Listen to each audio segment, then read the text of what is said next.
रोज तारों को नुमाइश में खलल पड़ता है। चांद पागल है, अंधेरे में निकल पड़ता है। एक दीवाना मुसाफिर है मेरी आंखों में, वक्त बेवक्त ठहर जाता है, चल पड़ता है। अपनी ताबीर के चक्कर में मेरा जागता ख्वाब रोज सूरज की तरह घर से निकल पड़ता है। रोज पत्थर की हमायत में गजल लिखते हैं,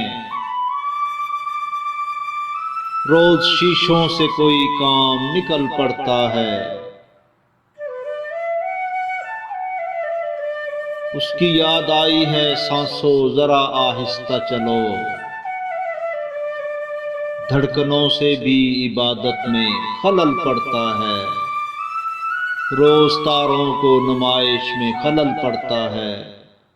चांद पागल है, अंधेरे में निकल पड़ता है।